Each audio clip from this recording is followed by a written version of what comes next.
Humblemud.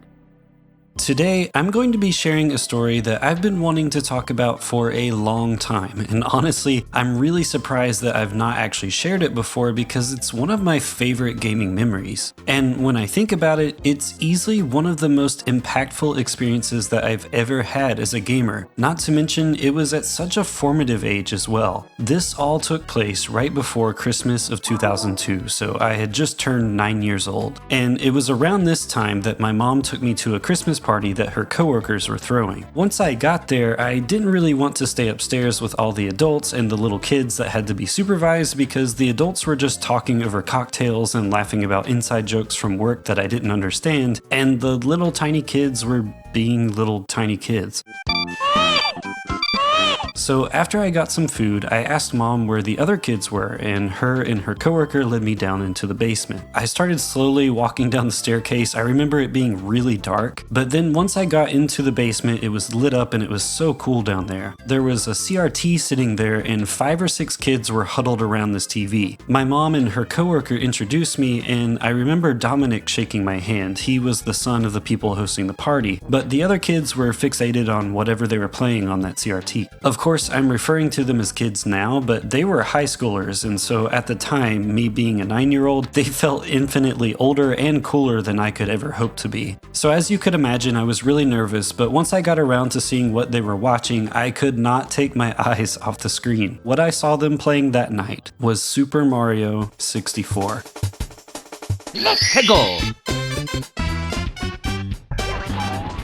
This was the first time I had ever seen Mario 64 live and in person. I was just enamored with this thing. And before I go on, just a heads up, Super Mario 64 is not the only insane thing that happened tonight. But let me go back to the story. I remember them running through Bomb Bomb Battlefield and Thwomp's Fortress and going through Peach's Castle, jumping through all the paintings, hearing Charles Martinet do Mario's voice for the very first time. And I just remember the whole thing, from the music to the movement to everything, just feeling so bombastic and epic and fun. And you have to understand, this was absolutely unlike anything I had seen because I had only had a Super Nintendo at the time. I know it was 2002, but at this time I had always had hand-me-down stuff. I was always about a generation or two behind. So not complaining by any means, but the only console I had at that time was a Super Nintendo that my uncle gave to me. It used to be his, so I had a bunch of old games which included Super Mario World, Super Mario All-Stars, and Super Mario RPG, so obviously I was well aware of and a big fan of Mario by this point. While I do remember seeing the promo art for Mario 64 in magazines and like Blockbuster shelves and stuff, and I remember that infamous Got Milk Mario commercial that I still love to this day where he goes in and drinks a big glass of milk and grows huge, I didn't truly know Mario, not like this. Of course I wanted to play the game, but I didn't know any of these kids. I had just met Dominic and he was a whole head taller than me. At that moment, there was no way I was going to ask him if I could play his console. And while they weren't mean to me, I could tell that I was annoying them as much as any 9-year-old boy would irritate 14-year-old kids, because I had suddenly shifted from being quiet and shy to just blabbering on and asking tons and tons of questions about this game. They tolerated my existence, and I don't blame them for probably thinking I was a bit of a nuisance at the time. I just couldn't fathom what I was seeing. But that's not where this story ends. If it was just Mario 64 that I saw for the first time, I still think that would warrant this night as being one of the most important gaming moments within my lifetime. But it didn't stop there. Like I said, this was 2002. It was not 1996. And so after a while, they were done playing Mario 64, maybe because I killed the vibe, I'm not sure. And I remember being sad because all of a sudden they just kind of looked at each other and without saying anything to me, they turned off the console.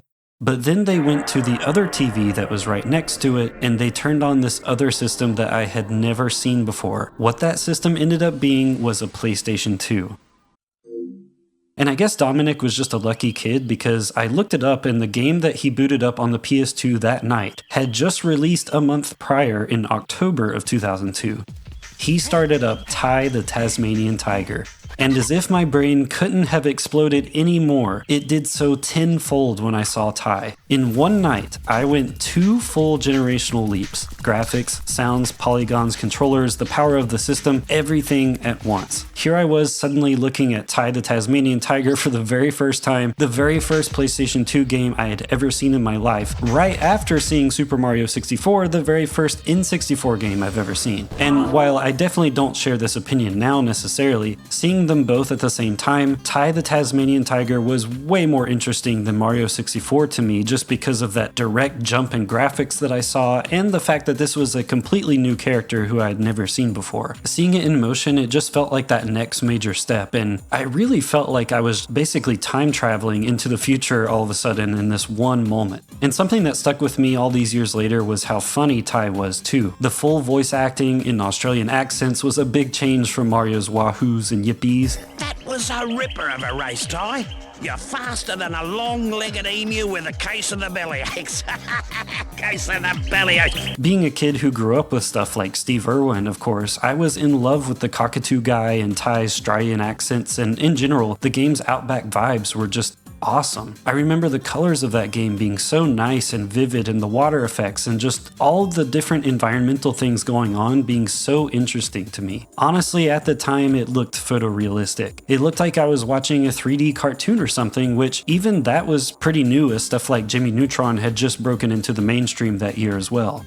Just like they did with Mario 64, after a few levels, the older kids eventually got tired of Ty as well, and they were all 13 to 14 as I said, so they were kind of getting to that age where a lot of kids sort of aged out of platformers. This was that period where a lot of games had to get edgy if they wanted to stay relevant with the kids, and maybe Ty and Mario just weren't edgy enough. Or maybe they just wanted to play pool because that's what they did next. As for me, I had never played pool before at the time, so I really would have probably just embarrassed myself, and I was super nervous as it was, but this time, after missing my opportunity to play Mario 64, I did muster up the courage to ask if I could play Ty. Thankfully, Dominic handed me the controller and they went to the other side of the basement and played pool, and I stayed sitting there on the rug in front of the TV. When I got the PS2 controller in my hands and got a little understanding of what that second stick does, controlling the camera, I was all in. Honestly, I didn't even leave the hub world because I was just so interested running around. I splashed around in the water, tried to figure out all of Ty's moves, like throw his boomerangs and do his little bite and all of that stuff. I honestly accomplished nothing, but I had a blast doing it. And then, unfortunately, just like that, just like any great childhood memory, it was all over far too soon. My mom called for me from upstairs because it was apparently time for us to go. And of course I didn't want to go because I had just gotten this game in my hands after watching them play through multiple levels. But for a time, that was it. And even though my time spent with him was short, Ty the Tasmanian Tiger left an amazing imprint on me, and truthfully, he became one of those characters that I kind of consider a cornerstone character in my life. And what I mean by the term cornerstone character is that sort of character who just leaves a great impact on you, that just seeing them brings you joy. Like you're always happy to see them in just about any capacity, whether that be a new game, a new show, a new book, whatever it is that this character originated from. For me, he was right up there with other characters that would later leave these same sorts of imprints despite little exposure, like Spyro the Dragon, Agumon, or Batman Beyond. And by the way, I'd love to hear what you consider your cornerstone characters if you've got any. So it's probably no surprise that when 2003 rolled around and my parents got me an OG Xbox for Christmas, one of the first games I got for it was Ty the Tasmanian Tiger. And perhaps it's even less of a surprise that Ty was one of the first games I tried when I recently picked up an OG Xbox again in late 2025, right before this backlog challenge that I'm doing this year. My original 2003 Xbox was long gone, and I really felt like that remained a gap in my little console library even all these years later. There are a lot of OG Xbox games that aren't backwards compatible on newer Xbox systems, or they have these slight nuances that I remember from when I used to play them as a kid that just aren't present when you emulate them. So when I got back into games like Nightcaster last year and Star Wars Knights of the Old Republic, and Star started thinking about other games I wanted to try from that console, like Quantum Redshift, I decided to hunt for one, and as you can see, I found this incredible modded Xbox equipped with a totally unnecessary temperature gauge. I hope you guys are interested in what I have to say now that I've revisited this console all these years later, because I have some sick Xbox videos planned as part of my backlog challenge. Anyway, it's been so cool to revisit the Thai games on the OG Xbox and see just how well they actually hold up, and thankfully they do. Of course, I've played the HD remasters that are available on Steam and stuff like that as well, but it's nice to have it this way, the way that I played it as a kid. It's also worth noting that even though I don't have a PS2, I did actually pick up a physical Thai PS2 copy a few years ago now, just because of this very night that I'm talking about here. I really wanted to keep that memory intact, and this was my way to commemorate that, because it just meant so much to me. And to continue beating the dead horse of just how impactful this night was, not only did I get Thai on the OG Xbox in 2003, but I willingly saved up money during the summer of 2004 to not get myself the new and shiny GameCube, but actually a Nintendo 64. I had saved up allowance money, and my brother and I had convinced my mom to purchase an N64 lot for us off of eBay with it. Thanks to that, it came with a bunch of games, and of course one of those was Super Mario 64, which ended up becoming a game that my brother and I really bonded over. And while I never achieved this, my brother did actually go and get all 120 stars, which I'm really proud of him for. As you guys know, I always talk about Star Fox 64 when I talk about my brother, but I do believe that it was ultimately Super Mario 64 that was his favorite game of all time. So yeah, this night, it cannot be overstated just how much of an impact it had on me to be able to go from that Super Nintendo, which is a lovely console, still one of my favorites of all time, one that I still cherish and adore to this day, with tons of hidden gems like the Fireman.